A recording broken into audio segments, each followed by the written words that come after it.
Oi, gente, boa tarde. Será que vocês me escutam bem por aí?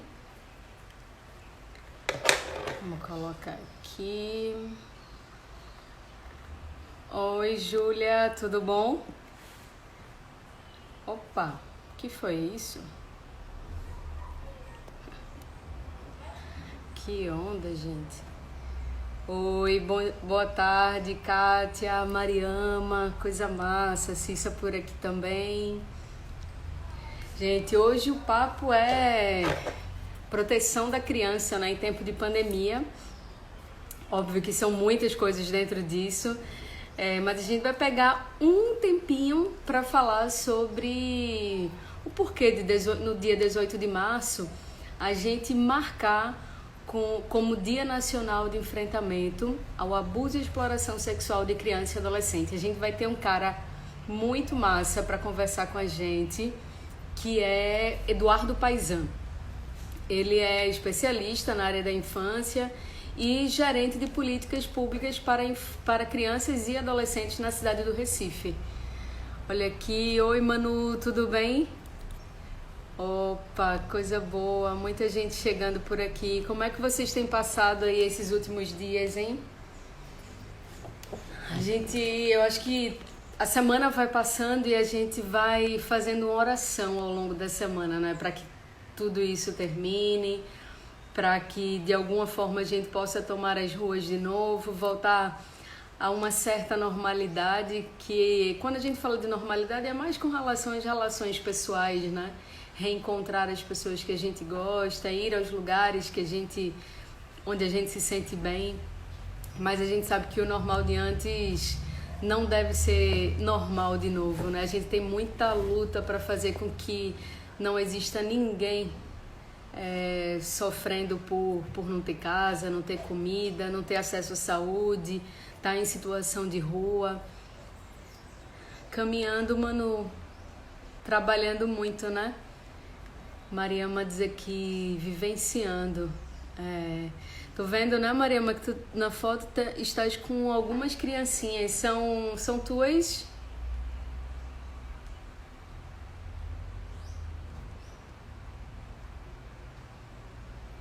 Opa, Eduardo chegando aqui também, coisa boa. Eu hoje resolvi conversar com vocês aqui do sofá.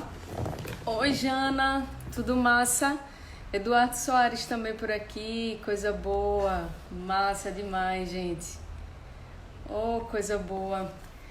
Eduardo Paizan, aqui a gente vai se esquentando, espero que você já esteja confortável aí na sua casa. Eu não sei se você está na prefeitura agora, mas se sinta aí, se sente no local confortável, porque o papo vai ser longo, apesar de que 1 hora passa rápido demais, gente. Eu vou te mandar o convite agorinha. Aqui pra gente poder dividir a tela. Gente.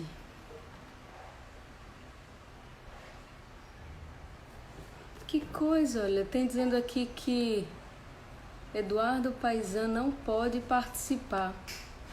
Como assim? O Manu tá dizendo, né? Trabalhando muito e tentando lidar com as adversidades. Ô, Manu, é bem isso. Mirela, boa tarde. Auristela, mas é bem isso mesmo. É muita coisa ao mesmo tempo pra gente poder lidar e aprender a lidar também, né? Um dos tópicos dessa semana vai ser EAD. O desafio de EAD. Educação à distância. Eduardo, tá em casa, né? Olha só... Pois é, Eduardo, tu poderias sair e entrar de novo?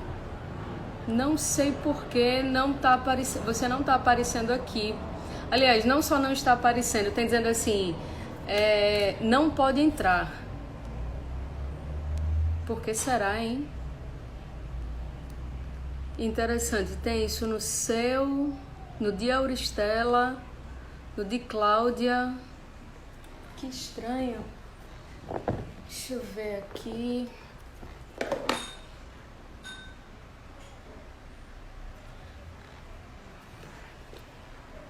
Pronto, saíste e voltaste, né? Engraçado, não aparece mesmo. Vocês se seguem? Pelo celular. Sim. Se for o caso, eu tento pelo celular. Eu acho que é isso então, Vici. Deixa eu ver aqui se teria alguma questão de configuração, mas acho que não. Cissa estava me perguntando, vocês se seguem? A gente segue muito fisicamente, né? Para aprender um com o outro, eu aprender muito mais com você. Opa, deixa eu deixar aqui mais fechadinho mesmo. Mas é isso, não está... Se puderem sair, Eduardo, e entrar pelo celular, eu acho que aí vai funcionar melhor. Porque o Instagram, não sei se tu estás no computador ou no tablet, não sei. Mas realmente não aparece aqui. Oi, Luísa Fittipaldi, boa tarde. Muito massa seu show, viu? Sexta-feira, adoramos.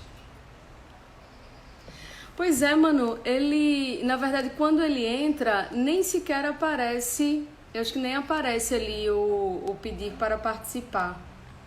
Agora sim, agora. Oxente, recusou, rapaz? Eduardo, cadê você? Aqui, vamos lá, de novo. Yuri chegando aqui também, coisa boa.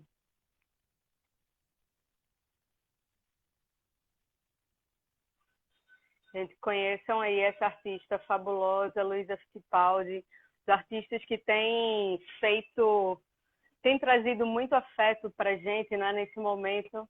Cada live que fazem é como se fosse um abraço, a gente se sente mais confortável onde quer que a gente esteja, por escutar a boa música, a voz, o violão ou um outro instrumento. É muito massa. E tirar o tempo mesmo, né, para fazer a gente se sentir bem, só isso já vale muito. Eduardo, você está aí? Está recebendo. Aqui está dizendo, aguardando Eduardo receber o convite. Opa! Meu computador não está conseguindo participar. Vou te enviar novamente. Peraí. Deixa eu enviar de novo aqui. Mandei outro pedido.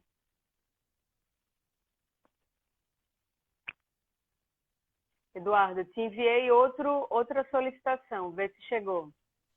Pronto. Agora! Já estava ficando preocupada, rapaz. Já pensava que era alguma pessoa aí não interessada nessa conversa. Pois é. Quanto a mim, não, com certeza.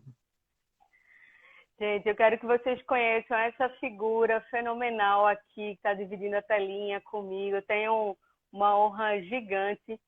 Eduardo Paizan é o nome dele. A gente se conheceu em 2015, ali no meio de muita militância na cidade, né, no Recife, para que não houvesse a mudança na a redução da maioridade penal. A gente chegou a fazer seminário numa coisa bem coletiva e com mais de 100 coletivos, movimentos e organizações naquele momento, a luta foi garantida. Eduardo já foi para Brasília, voltou, e eu acho que uma coisa que marca muito para mim na caminhada de Eduardo Paizan é essa paixão realmente dele pela legalidade, né, pela lei, pelo ECA e pelas outras legislações, mas, sobretudo, ele é um cara muito perto das pessoas, muito de ouvir como está funcionando a política pública, né, o sistema de garantia de direitos de criança e adolescente, e, assim, sempre disposto a conversar conosco. Muito obrigada, Eduardo, por fazer esse tempinho hoje. Eu sei que você está trabalhando, a prefeitura tem uma missão tremenda, né? Quando o governo federal não encara aí ter uma centralidade responsável das ações, e aí recai muito, inclusive, sobre você nesse momento. Mas dê aí o seu boa tarde ao pessoal, suas boas-vindas. Boa tarde, Silvia. Boa tarde a todo mundo que está assistindo a gente. Tá dando para ouvir direitinho, né? Tá. Pronto. Primeiro, desculpa aí pelos erros, pelos problemas técnicos de que estou fazendo a primeira vez, né, esse encontro. Agradecer a você pelo convite, né? Assim, fiquei super feliz com essa possibilidade da gente conversar sobre esse tema tão importante, né? Nesse dia que é o 18 de maio, Dia Nacional de Mobilização contra a Violência Sexual contra Crianças e Adolescentes, né? E você que é parceiro nessa luta, né? Que está sempre é, é, buscando estar próximo, buscando trazer os casos para que a gente possa orientar e resolver juntos, né? E seguimos nessa luta no campo da criança e adolescente e dos direitos humanos de uma forma geral, né? Isso, exatamente. Muito obrigada. Deixa eu ver aqui. Vocês estão ouvindo bem a gente? A imagem de Eduardo está um pouco pixelada, assim, sabe? Para mim. Eu não sei se é a minha conexão ou se é a tua, Eduardo.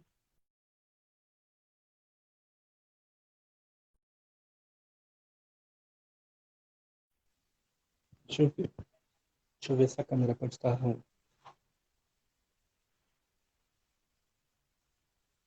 Deixa eu ver Melhorou, não? aqui. Deixa eu ver se o pessoal nos ouve bem, nos vê bem. Oi, Carlinha, chegue mais aqui. Eduardo, aqui conosco tem muita gente também, defensora de direito, tem advogadas, tem gente que está na luta aí fazendo máscaras, né, como Cissa, no direito do trabalho, como a professora Emanuele Beltrão. Não sei se ainda está aqui, mas a Maria, que é uma defensora de direitos humanos, direitos das mulheres durante muito tempo, já foi coordenadora do Centro de Defesa lá em Olinda, né? Tá aqui, Belo, olha aí, ela diz, estamos ouvindo bem, coisa boa. Mas então vamos lá para esse papo de hoje, porque apesar Uhum. de a gente pensou, né, Eduardo, na conversa de hoje, ser pautada em muito pelo o que é que significa o 18 de maio para a gente, eu vou me colocar aqui numa condição de te fazer mais perguntas, de te colocar algumas situações, né, que aí tu possa responder da tua experiência como um defensor de direitos, especificamente da criança, mas também fica à vontade para trazer o que é que está por trás, né, dessa estrutura que violenta os corpos e a mente das crianças, impedindo que elas tenham um desenvolvimento pleno, né? Uma proteção integral. Então, vamos começar um pouco do por que 18 de maio é um marco, né? Na luta contra a violência e a exploração sexual e abuso contra a criança e adolescente. Pois é, a gente já tem essa campanha do 18 de maio instituída há 20 anos, está fazendo esse ano, né? Em função da morte de uma menina chamada Araceli, lá no estado do Espírito Santo. Foi uma morte bárbara, a partir de violência sexual, estupro, né? E desapareceram com ela, né? Então, por envolver pessoas muito poderosas da sociedade, foi um caso que ficou sem resolutividade, né? Então, essa é uma data que a gente escolhe nacionalmente, enquanto Movimento dos Direitos da Criança e do Adolescente, para chamar a atenção da sociedade sobre a importância da proteção de nossas crianças e adolescentes, né? É trazer para o nosso dia a dia o que diz a nossa Constituição Federal de 88, né? E o nosso Estatuto da Criança e do Adolescente, que é dever de todos, da família, da sociedade e do Estado, colocar a salvo nossas crianças de qualquer forma de violência, né? Então, quando a gente chama a atenção da sociedade que, tomando conhecimento de qualquer situação ou suspeita, que deve denunciar as autoridades, né? A gente está falando de um crime, então pode ir até a delegacia mais próxima. No caso, aqui em Recife, a gente tem delegacia especializada de crimes contra a criança, que é o Departamento de Polícia da Criança e do Adolescente, o DPCA, né? E temos os conselhos tutelares, aqui em Recife são 8, né? E até a gente poderia ligar para o 190 também, de acordo com essa situação de emergência, ou quando a pessoa quer, de alguma forma, preservar o anonimato, ligar através do Disque 100, né, para fazer essa denúncia e relatar tudo que tem conhecimento para que se possa, Uhum. o que a gente chama de sistema de garantia de direitos, atuar em conjunto para esse enfrentamento. Boa, Eduardo. A gente, foi muito bom você ter colocado tudo isso, assim, né? E chamar a atenção que hoje, no dia 18, você diz que a campanha existe há 20 anos, mas o crime ocorreu em 73, né? 18 de maio de 73. E por que eu coloco isso, assim, colocar isso pra gente agora? Porque esse sentimento de impunidade, né, ele permanece muito no acesso à justiça no Brasil. Acho que e aí tem duas vias, né? É que a pessoa que sofreu essa violência, ela seja acolhida no sistema de proteção e que ela possa ter um caminho de cuidado institucionalmente falando, mas também que o agressor seja punido. E a gente muitas vezes acaba sem esses dois vieses, digamos assim, da justiça, sabe? A gente está Uhum. hoje no momento em que ficar em casa é uma condição para salvar vida. Mas, ao mesmo tempo, esse lar que deveria cuidar, né, que deveria ter o conforto, independente das condições materiais, ele é também esse espaço onde ocorrem as violências. E hoje eu estava lendo algumas matérias, né, que saíram porque a mídia sempre aproveita para cobrir e pega uma situação como se esse tipo de crime só ocorresse uma vez por ano, né? Meio que na véspera ou no dia. E a gente fica sem dados do ano inteiro. Mas aí a delegada de Minas Gerais, ela disse o seguinte, exatamente por essa situação de ficar em casa, do isolamento e de uma impossibilidade de sair, reduz também, psicologicamente falando, uma situação de não falar, sabe? Uma sensação de se calar, porque a pessoa não sabe para onde ir, o que é que vai acontecer, existe um nível de insegurança muito maior, né? Tanto com relação ao direito de ir e vir, como vai ser a situação dela depois. Então, eu tenho dito em muito, e eu vi que a Prefeitura do Recife fez uma campanha, essa foi específica, foi direcionada para as mulheres, né, para que não fique calada, né? E o Brasil todo tem dito isso e é ótimo. Mas a gente também precisa dizer como é que o sistema está funcionando, para que não só ela vai e fale, mas quando ela falar, ela vai ter a garantia de que ela vai ser acolhida, sabe? De que ela não vai, por exemplo, ter de voltar para casa e compartilhar o teto com aquele agressor. Aí eu queria que tu pudesse dizer para a gente agora como é que está funcionando, né, o sistema de proteção, especificamente nesse sentido de abuso, né, com relação à criança no Recife, por favor. Uhum.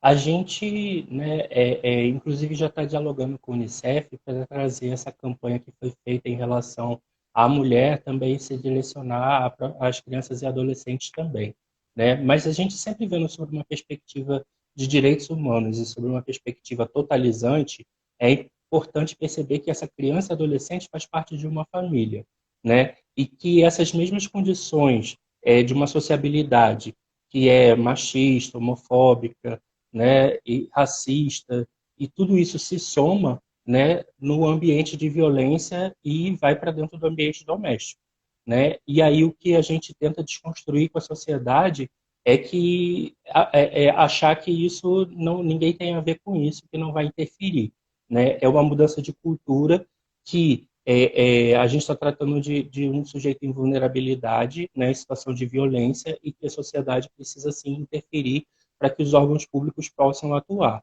E aí, no caso da mulher, né, ela pode recorrer ao Disque 180 para pedir ajuda, pode ligar para o 190 para pedir ajuda à polícia, né, ou tem vários outros. Aqui no Recife, no caso, a gente tem o Centro de Referência Clarice Lispector, né, que vai atender, encaminhar, orientar, né, essas mulheres que são vítimas de violência doméstica e que muitas vezes chegam com suas crianças, às vezes necessitando de um abrigamento, né? Em relação à rede de criança e adolescente, a gente, mesmo em função da pandemia, os conselhos tutelares estão funcionando em regime de revezamento, de plantão, mas nas suas próprias RPAs estão atendendo normalmente, né? A Delegacia de Proteção à Criança e Adolescente também está atendendo normalmente lá na Madalena. Quando é à noite ou final de semana, esse plantão é na Delegacia da Mulher, que fica em Santo Amaro, né? Nosso CERCA, que é o Centro de Referência Especializado no Atendimento a Crianças e Adolescentes Vítimas de Violência e suas famílias, também está fazendo o acolhimento inicial e encaminhando, orientando em relação a essa rede, né? Inclusive o nosso próprio Centro de Referência de Direitos Humanos, que costuma receber as denúncias do Disque 100, também estava parado porque funciona no próprio prédio da prefeitura, em função da pandemia estava parado, mas agora vai funcionar de plantão 3 vezes pela semana, e a equipe se revezando para atender situações mais emergenciais, né? E, na verdade, é um grande desafio, né, que as políticas públicas para criança e adolescente sejam tratadas com a prioridade absoluta, conforme reza a nossa Constituição Federal, né? É um princípio constitucional, né, e que a gente coloque isso através do nosso Conselho de Direitos, que é o CONDICA, através do nosso Conselho Estadual dos Direitos da Criança e do Adolescente, né, para que a gente possa dar a centralidade que essa política merece, né, tendo crianças e adolescentes com prioridade absoluta. A gente tem caminhado no Recife, felizmente, relacionado ao campo da primeira infância, né, e isso tem puxado várias iniciativas em um olhar específico para crianças e adolescentes, né, e hoje a gente está olhando para os pequenininhos, inclusive desconstruindo essa cultura que a gente chama de adultocêntrica, de dar voz a essas crianças e adolescentes, né? O complicado desse período de estar fechado em casa é que muitas vezes o lugar da escola era o lugar onde essa criança ia ser vista, podia ser ouvida e podia ver uma marca no corpo e podia denunciar, né? Então, quando está dentro de casa, a gente precisa contar com os vizinhos, com as vizinhas que ouçam um grito, que desconfiem de alguma coisa, que possam acionar, no caso, a polícia, o conselho tutelar, para que possam ou ligar para o Disque 100 para que chegue até esses órgãos e possam atuar, né? Pois é, muito bom você ter colocado, né, como está funcionando e a volta do serviço próprio da prefeitura, pelo menos no regime assim, né, de plantão. Aqui entrou Anacleto Julião, né, você sabe, também é uma figura histórica na luta por direitos, democracia e fundador da ONG, do Mirim Brasil, a qual eu presido, o coordeno, né, esse regime nosso presidencialista. Acho que a gente precisa começar a rever essas formas. E aqui tem um comentário de assim, olha, assunto importante. Sou professora alfabetizadora e de musicalização infantil da rede pública de Goiânia. E acredito que o discurso contra o abuso infantil precisa ocorrer sempre. E aí, Eduardo, eu queria te chamar para a gente refletir sobre o seguinte. Vamos juntar aí duas coisas. Uma é que você colocou que... E isso é verdade, a gente diz, né? A gente vive uma cultura adultocêntrica no mundo inteiro, né? Não é uma especificidade do Recife ou do Brasil. Isso quer dizer que o mundo ele é visto pela lente de uma pessoa adulta, né? Inclusive, quanto mais adulta, mais voz de autoridade, digamos assim, ela tem. Quanto mais velha, né? E isso define muito as relações nos momentos formativos, principalmente. A gente costuma dizer que a educação no Brasil ela é uma educação muito autoritária, né? E essa educação autoritária começa, inclusive, dentro de casa, por não ouvir as crianças, né? No mínimo, digamos assim, na mínima discussão sobre usar uma roupa de uma cor ou outra, sobre sentar no chão ou na mesa, comer na sala ou no quarto, por exemplo, né? Coisas corriqueiras, assim. E aí a gente tende a colocar a opinião da gente, das pessoas adultas, e jovens também fazem isso com relação às crianças, de cima para baixo, né? Impondo. Óbvio que cansa, né? Uma criança com uma casa é uma coisa, mas imagina com 3, 4, exige energia das mães, dos pais, de quem é responsável ali, e com as outras coisas no cotidiano. Mas esse é um exercício necessário, né? Porque ouvir a criança, fazer com que ela entenda os processos, mas, sobretudo, que ela opine e que ela aprenda a se expressar, principalmente a verbalizar o que ela não gosta, é essencial quando a gente toca nesse assunto do corpo, do abuso. E aí, também, ao mesmo tempo, a gente vê a família não sabendo, e eu sei que é um assunto delicado, mas a gente não sabe como levar esse assunto até a criança, para que ela possa distinguir, diferenciar um toque que é um carinho de um toque que é uma violência, né? Então, como é que tu achas que a gente pode trabalhar essas duas dimensões, né? De uma educação que liberta, que vai criando essa consciência de cidadania, de ser político, de dentro de casa, desde pequenininho, mas também que passa pela educação sobre o próprio corpo e que, no momento em que queiram colocar a mão em alguma parte do corpo dela ou dele, ela vai dizer não, ela vai sair dali, ela vai expressar que ela não quer aquilo e ela principalmente vai chegar para um adulto ou uma adulta, a mãe, normalmente a mulher, e dizer o que aconteceu, né? Da forma, e daqui a pouco a gente fala quais são as formas, né, que a criança mostra para a gente que está acontecendo. Sim. Bom, isso também, assim, a mudança de uma legislação por si só não gera a mudança de cultura, né? Mas ela pode ser um fator importante, um instrumento importante para a gente colocar em questão, em debate, as nossas questões de sociabilidade e tudo mais, né? Eu estou dizendo isso por quê? Porque em 1990, né, a gente teve a promulgação do Estatuto da Criança e do Adolescente, e trouxe uma nova doutrina que a gente chama da proteção integral, né, deixando para trás uma doutrina da situação irregular, né, de crianças e adolescentes, que você só trabalhava com foco nessas crianças e adolescentes que eram chamadas de menores, né, e colocados em situação irregular às suas famílias. O Estatuto da Criança e Adolescente é para todas as crianças e adolescentes, independente da classe social, econômica, questão racial, se é com deficiência ou não, todas as crianças e adolescentes são iguais e são principalmente sujeitos de direito. E aí, como sujeitos de direito, com uma condição peculiar de pessoa em desenvolvimento, né? Então, é por essa condição peculiar de pessoa em desenvolvimento que tem alguns direitos especiais que precisa levar em consideração cada faixa etária que você está falando em si, do desenvolvimento, né? Mas não quer dizer que ela não tem, ela tem como todo ser humano de direito de ser ouvido em seus anseios, em seus sonhos, né? Em seus desejos, né? E isso vai ser muito importante para o desenvolvimento enquanto ser humano, né? O que a gente precisa é adotar uma linguagem específica para cada idade. E aí, se a criança é pequenininha, às vezes vai ser através do não verbal, vai ser através dos olhinhos que você vai perceber, ou marcas no corpo, ou vai ser através de desenhos, né? Mas o importante é nunca descredibilizar a palavra da criança.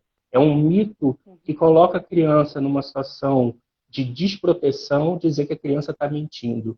Se uma criança está trazendo um conteúdo de violação sexual, é porque ela teve contato com alguma situação inadequada para a idade dela, né? Então, expor a criança à pornografia, tudo isso já caracteriza a violência sexual, né? E aí a mudança cultural é a gente desconstruir essa cultura autoritária em todos os ambientes, porque se reproduz na família, né, na escola, em vários ambientes, né? Mas a gente tem aí já, desses 30 anos do Estatuto, que vai fazer em breve, em julho, né, toda uma caminhada de entidades que militam nessa área, inclusive a gente faz parte da rede de enfrentamento à violência sexual contra crianças e adolescentes em Pernambuco, né, que desenvolve um trabalho que a gente chama de participação infanto-juvenil, que alguns chamam de protagonismo, né, da fala a essas crianças e adolescentes, e a gente já tem fazendo parte desse movimento, resultados importantes, que a gente tem militantes que estão puxando hoje, que começaram adolescentes, né? Então, isso é a nossa esperança renovada. E a gente precisa sempre... hoje, uma amiga me falava de esperança, né? Aquele samba que, quando eu não puder pisar mais na avenida, eu vou deixar o anel para quem possa vir e continuar o samba, né? Então, a gente precisa realmente formar essa questão da cidadania desde muito cedo, né? Com responsabilidade, sabendo que toda atitude tem uma responsabilidade, e aí desconstruir a cultura de violência também olhar para essa relação de poder, porque a gente, com alguém que tem a mesma força que a gente não fala gritando, nem batendo e tudo mais.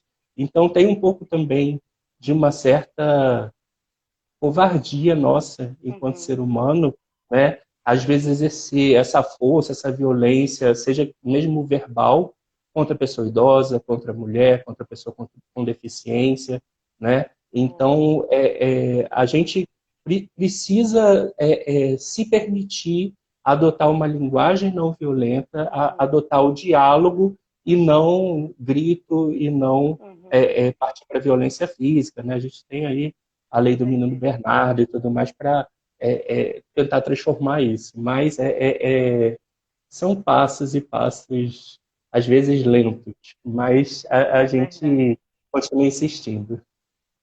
É verdade. Acho que você falou aí duas questões que me tocaram muito, assim. Uma é que é bem isso, né? O quanto que existe um pouco de covardia em quem exerce essa autoridade para com uma criança, ou às vezes até para com uma pessoa idosa, né? É o uso desproporcional da força também nessa nossa relação enquanto ser humano. E a outra questão é que, isso eu falava com um amigo na semana passada, que as legislações não dão conta da mudança cultural que a gente precisa fazer, muitas vezes para mudar o que ocorre há séculos, né? Estás aí? Vocês estão aí? Estão me ouvindo? Oi? Deu uma travadinha aqui.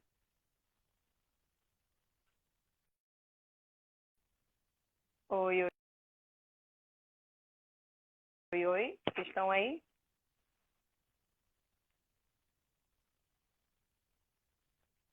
Por mim, Oi. tudo bem.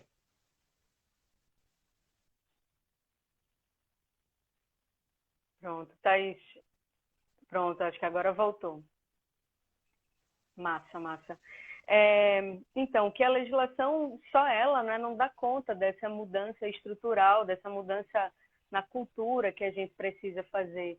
E aí eu sei que, eu falo por experiência, não é por existência, eu fui uma adolescente que começou exatamente assim, numa ONG, é a ONG que eu estou até hoje, e essa ONG, como a gente costuma dizer, é um espaço de formação para a vida, né? É uma escola de formação para a vida, para crianças, adolescentes e jovens.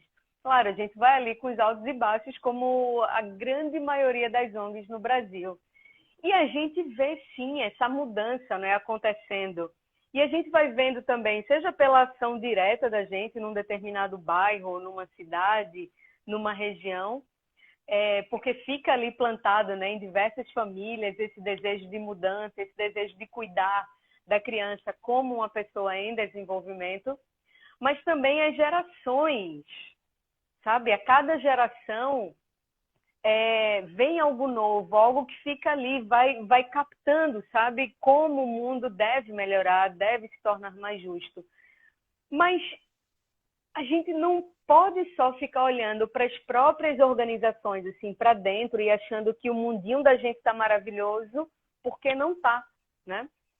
Assim, a gente precisa lidar com uma série de questões na sociedade que a nossa ONG ou o nosso movimento não chega a todo mundo. É preciso, como você disse, que exista, porque a causa, ela é a essência, né?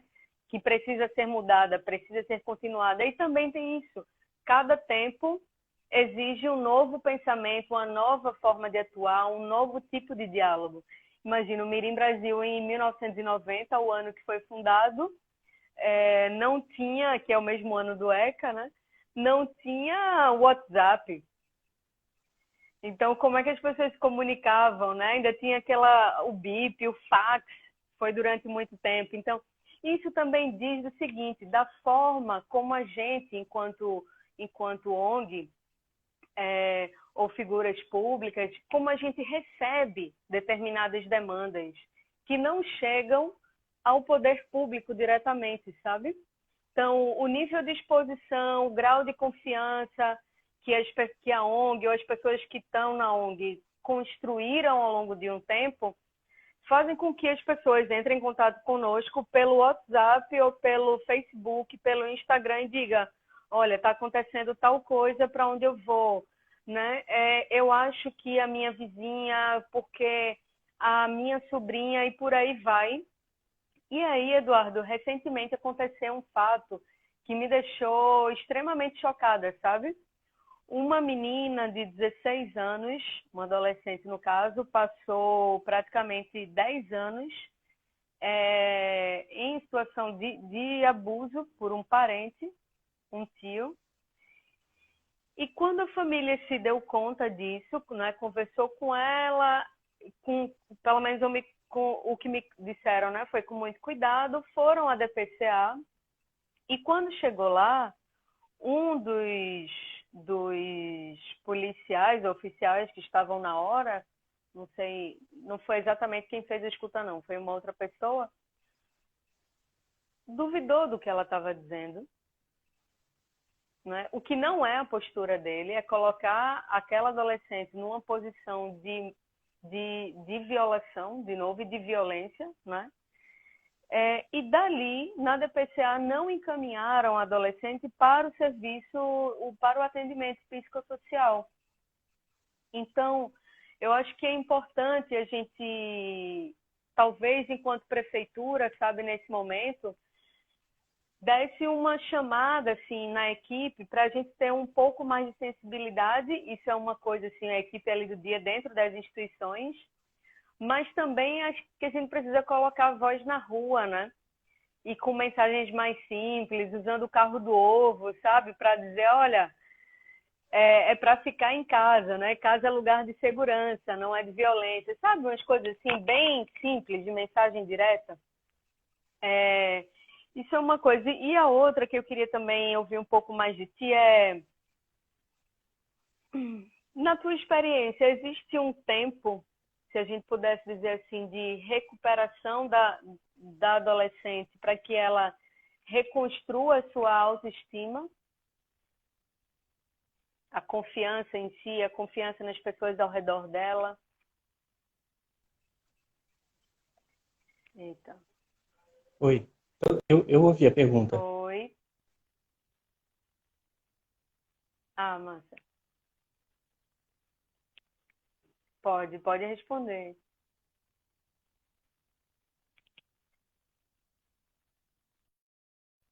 Cortando aqui um bocado. Tá me ouvindo?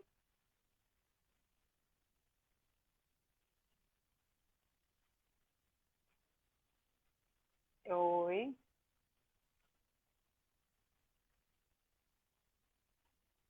Oi. Tua imagem está totalmente congelada para mim. Se você estiver me ouvindo... Eu estou te ouvindo. Vocês estão ouvindo a gente aí?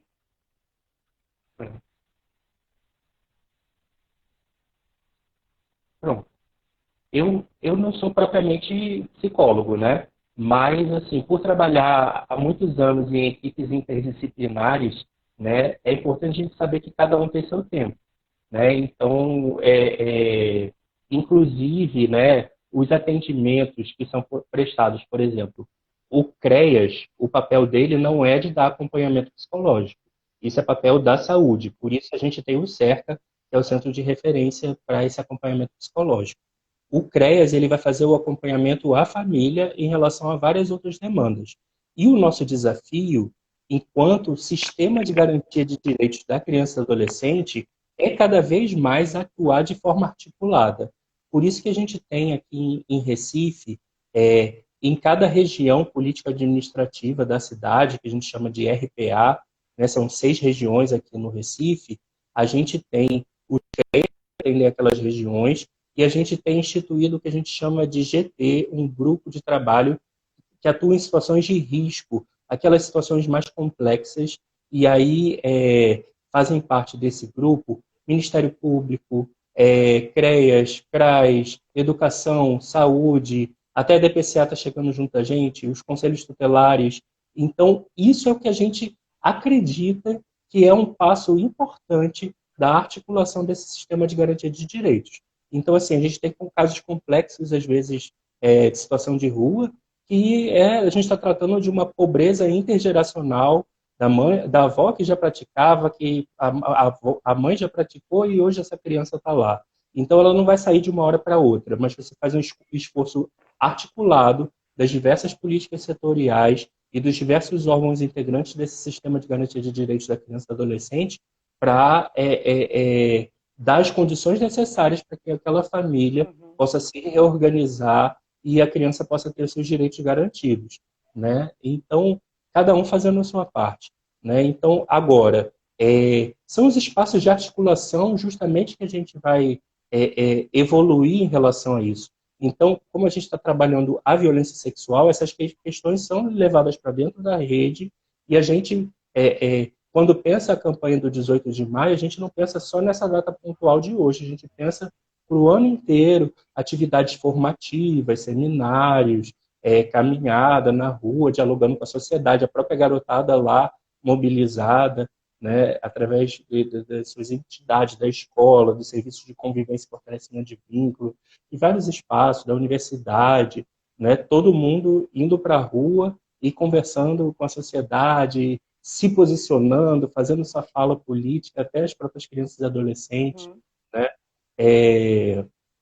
Então, são várias frentes que a gente precisa atuar, né? Agora, a situação que você me relatou, infelizmente, acontece e a gente luta cada vez mais para que cada órgão... a gente teve uma audiência pública chamada pelo Ministério Público, né? Queria dizer que o Ministério Público também está atendendo remotamente através do telefone 127, né, caso qualquer situação seja necessário relatar e tudo mais, né, a Defensoria Pública também está atuando remotamente, né, e então nessa audiência pública foi trabalhado o quê? Né, ouvindo cada órgão em relação a uma legislação que a gente tem de escuta especializada, né, e aí, assim, o que a gente precisa, por exemplo, o Departamento de Polícia da Criança e do Adolescente se responsabilizou de dar formação para o seu próprio pessoal, né? E aí a gente tem uma delegacia especializada justamente para chegar lá e evitar esse tipo de situação, que mas a gente sabe as condições que cada órgão público tem, às vezes rotatividade de pessoas, e a gente também não desconstrói mentalidade de uma hora para outra. Então é necessário uma formação continuada, né? No campo do Conselho Tutelar e dos Conselhos de Direitos, a gente tem aqui em Pernambuco a Escola de Conselhos de Pernambuco, né, que da formação continuada para esse pessoal, e às vezes, dependendo do seminário, atividade qual seja, até inclui gente da rede também, da rede de atendimento, das políticas setoriais, né? E a gente, enquanto Secretaria Executiva de Direitos Humanos, também trabalha essa educação em direitos humanos com diversos públicos, que vão desde as próprias crianças e adolescentes na escola, aprendendo essa autoproteção, né? A gente trabalha muito com material do Canal Futura, né? Nossa grande parceira, Cíntia Sarinho, e tem lá uma série, por exemplo, Que Exploração é Essa? Foi a primeira sobre exploração sexual, que abuso é esse, trabalhando abuso, e tem Que Corpo é Esse? Que Corpo é Esse? Trabalha justamente a questão da autoproteção das crianças e adolescentes, e aí a gente tem vídeos voltados para bebezinho, voltados para maiorzinho e depois para adolescente. E aí usando uma linguagem apropriada para cada um, com bonequinhos, o outro já usando linguagem de internet, se eu for me expor na internet, ou não falar com estranho e tudo mais. Então a gente já tem muita coisa que a gente caminhou, a gente tem material educativo, que a gente precisa realmente se encontrar e estar junto. É super importante uma oportunidade como hoje, né, para a gente chegar ao maior número de pessoas, multiplicar esse conhecimento, né, e cada um fazendo a sua parte, a gente poder aprimorar essa rede de proteção, né, que precisa ser envolvendo todo mundo. Com certeza. Gente, estamos chegando aqui no último quarto já dessa conversa. Estás vendo como passa rápido, Eduardo? Eu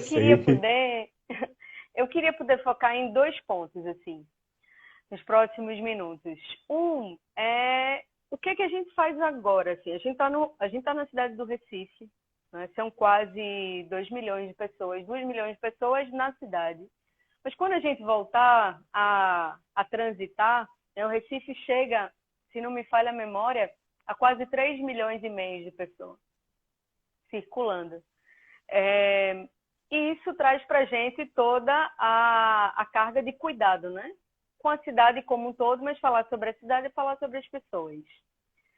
Mas agora a gente tem o seguinte, o Recife é uma cidade extremamente machista, racista e com uma desigualdade profunda.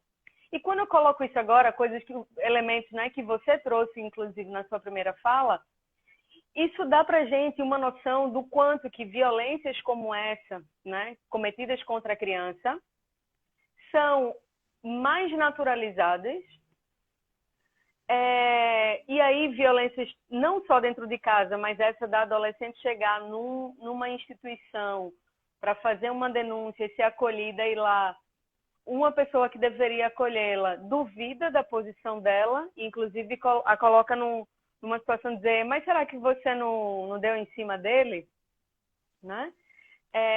Então, o que eu quero dizer, a gente tem esses desafios da cultura recifense, e aqui falando bem daqui, né? Essa cultura recifense, para a gente é um tremendo desafio que, e aí eu vou te dizer, sabe, e aí vou te falar como amigo e como militante da área, né, da causa. Eu acho que o que a gente faz ainda é pouco, sabe, Eduardo? Ainda é muito pouco. Porque quando a gente fala de que não só tem a campanha do 18, né, e todo mundo se engaja e torna mais viva a voz no dia 18, a gente precisa de elementos nos 365 dias do ano, sabe? Chegando em todos os espaços, chegando no comércio, porque a pessoa quando não está ali na casa dela, né, num alto, por exemplo, ou em algum bairro ali, enfim, na Torre, Putinha, quando ela não está por ali, ela está trabalhando no comércio, ou ela está na casa de alguém, ou está na empresa, enfim. E o fato é que a gente precisa levar a mensagem das diferentes formas para todos os lugares. E eu acho que enquanto militantes e até mesmo enquanto governo, a gente fica num círculo ainda muito pequeno.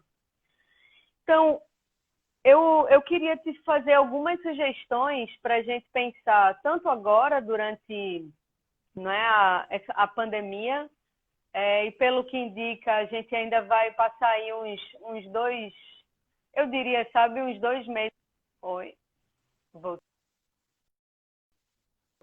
A gente ainda tem um tempo aí de retorno, digamos assim, as ruas de retorno ao trabalho, de poder ter o direito de ir e vir, não é garantido de novo. Então, a gente precisa massificar e tornar mais fácil a mensagem, não é? De que ficar em casa de que a casa é o lugar de segurança, não é o lugar de violência. Mas isso precisa chegar a todos os lugares e não vai chegar simplesmente com mensagem de Instagram, que a gente sabe que é muito restrito. Então, a gente precisa utilizar os meios locais, né, de cada território. Então, a gente pode fazer peças de rádio, peças publicitárias curtinhas, né, para passar por ali, naquele território. E eu acho que a gente pode fazer com o que a gente tem, sabe? Sem precisar de uma grande produção, de cineastas, que são sempre bem-vindos. Mas eu digo da coisa fácil, da mensagem que entra fácil, sabe? Que é também de fácil compreensão. Acho que a gente tanto precisa falar com as mulheres, com as crianças, mas também ter mensagens específicas para os homens, sabe? Para os pais. Tem muitos pais, tios, enfim, que de fato assumem essa posição de cuidado. Estás aí?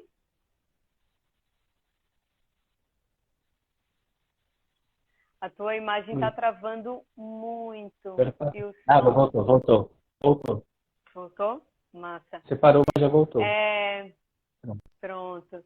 Então, até o Evaldo, né, da Comissão da Infância, da OAB, está dizendo aqui, pois é, utilizar rádios comunitárias, enfim. A gente precisa pensar numa ação de estar mais próxima das crianças, mais próximos da criança nesse exato momento e das famílias, para inibir e, nos casos em que esteja ocorrendo, para que, de fato, aquela criança possa ser acolhida. Lembrando que, em muitos lares, a violência ela pode ser dupla, né? Contra a mulher e contra a criança, né? Cometida com essas duas pessoas, assim. E num pós-pandemia, a gente precisa aumentar a nossa voz de prevenção, sabe? As nossas ações de prevenção. Eu vejo muito, e estava vendo na quinta-feira, eu li uma proposta de alteração no PL. Aliás, li um PL que sugere uma alteração na Lei Maria da Penha, para tornar, inclusive, mais rápidas denúncias que chegam, que são feitas no Disque 180 e no Disque 100, na Nacionais, para que chegue direto no município, por exemplo, num prazo de 24 horas. Isso é ótimo. Mas também pensar nas ações de prevenção de forma massiva, né, elas são urgentes. E aí eu me pergunto, por que a gente não fala com o Canal Futura, né, para ter uma propaganda desse tipo, passando no horário nobre, sabe? Passando com diversas inserções o ano inteiro na televisão, que é o meio que entra fácil e na maioria das casas do nosso país, né? Oi? Estás aqui, Eduardo? Oi. Silvia? Oi, voltou. Oi, tô te ouvindo. Você me ouviu? Não, ouvi até a parte da televisão, massificar. A gente tem esse esforço permanente, né? Não só na rede de enfrentamento, que também tem um spot de rádio da campanha desse ano, né? Mas também do FEPETIP, que é o Fórum de Prevenção e Erradicação do Trabalho Infantil em Pernambuco, né? De fazer spots de rádio, de envolver várias instituições. Esse é um esforço permanente, né? Na época, por exemplo, da Copa do Mundo, das Olimpíadas, a gente conseguiu construir desde Brasília o que a gente chamava de uma agenda de convergências, né? Então, estavam juntos governo federal, estado, município, cada um desenvolvendo ações de prevenção, de proteção à criança e adolescente, né? E aí a gente foi uma oportunidade muito importante para a gente sentar juntos, discutir fluxos do sistema de garantia de direitos, né? Inclusive essas campanhas, se eu não me engano, chegaram a ser veiculadas na televisão e tudo mais, mas é um esforço permanente de toda a sociedade, né? A gente tem, por exemplo, jornalistas que são jornalistas amigos da criança, premiados, né? Que tem um prêmio específico, né? E que aí dão visibilidade para a pauta da criança e do adolescente e dão visibilidade, esses, de uma forma adequada, né, dentro dessa nova doutrina da situação irregular, colocando as questões dentro dessa nova ótica que muitas vezes há uma tratamento inadequado da questão, né, chamando de menores e por aí vai, né, principalmente criminalizando determinado segmento de crianças e adolescentes, né, mas aí a gente falar da questão de direitos humanos, a gente vai remeter o que a gente chama da interdependência, da indivisibilidade dos direitos humanos. Ou seja, para a gente ter a dignidade garantida a todo ser humano, a gente precisa de todos os direitos garantidos. Então, a gente precisa do direito à educação, do direito à saúde, assistência social, moradia, trabalho, profissionalização, né? Então, assim, a gente, quando a gente trouxe um marco legal novo, que é o marco da primeira infância, ele toca nisso muito claramente, que é o enfrentamento à desigualdade, né? E aí a gente trabalhando essa família, melhorando a moradia dessa família, melhorando o saneamento básico, melhorando várias questões para a família, estar melhorando também para as nossas crianças e adolescentes, para crescer com saúde, para ter o direito à alimentação também garantido. Então, assim, não é de uma hora para outra, a gente está falando de desigualdades históricas no país, mas é justamente por causa disso, porque tem uma dívida histórica muito grande, que a gente precisa que cada gestor público em todos os setores, que a sociedade também demande, participe, né? E a gente tem, assim, por um lado, a gente tem um grande desafio da pandemia, que nos coloca em situação difícil a todos na sociedade, uns muito mais e umas muito mais do que outras e outras, né? Mas também tem atinado a sociedade que, para muita gente, que um depende do outro e tem acionado iniciativas de solidariedade. Eu não estou falando de solidariedade no campo que vai apagar a responsabilidade das políticas públicas, mas que vai chegar e fazer parte junto, fazendo o seu papel, contribuindo, né? Corresponsável, propondo, se engajando, e cada um fazendo. A gente está tendo, por exemplo, agora, artistas que estão se dispondo gratuitamente a participar, dar voz à campanha do 18 de maio, da rede de enfrentamento, que é Cadê Meus Direitos? O desmonte da política de assistência social favorece a violência sexual contra crianças e adolescentes. Né? Então, na medida em que a gente tem a retirada de recursos da área da assistência social, isso vai afetar os municípios, principalmente, que não têm condições, muitas vezes, de bancar. Recife tem bancado, inclusive, a ampliação dos serviços, mesmo nesse horizonte de corte. Né? Mas, Eduardo, já aproveita a emenda aqui a pergunta da Joana Figueiredo. Ela está perguntando se no Estado há algum espaço de referência no acolhimento de vítimas de violência sexual com enfoque em criança e adolescente. Sim. Dentro da assistência social, a gente vai desde a proteção básica, que é para você evitar que o direito seja violado, fortalecendo o vínculo familiar. Essa proteção básica da assistência social está através dos CRAs, a que a população vai recorrer, né, vai ser a porta de entrada aí, através do serviço do CRAs. E quando já tem esses direitos violados, vai para o que a gente chama da proteção especial, na média complexidade, vai recorrer aos CREAs, né? E quando é acolhimento institucional, que é a alta complexidade. E aí a gente tem aqui as casas de acolhida no Recife, tem casas lares que trabalham nesse acolhimento de crianças e adolescentes vítimas de violência, né, com diversos perfis. A gente tem várias casas no Recife. E aí, assim, o trabalho, que a gente também vai trabalhar isso na Semana do Bebê, com várias temáticas, trabalhar aí com a vara da infância e tudo mais, tentar trabalhar o retorno familiar. A equipe da Casa de Acolhida vai tentar trabalhar essa família para que ela tenha condições de se reorganizar e receber de volta. Quando ele não é possível, aí vai para a família extensa, quando não, aí vai para a adoção, a criança. Né? Aí já é quando a justiça decide pela interrupção, a suspensão. Pode suspender até terminar o vínculo familiar e construir um novo vínculo, né, para ter o cuidado dessas crianças. Ótimo. Um minutinho para a nossa live acabar. Te agradeço demais, Eduardo, esse momento aqui de conversa conosco. É como você disse, né? Quando a gente fala sobre direitos, a gente está falando sobre uma interdependência, né? Um conjunto, que nenhum existe sem o outro. Mas a gente sabe que a gente precisa ali insistir de todos os lados para que exista o máximo de cuidado.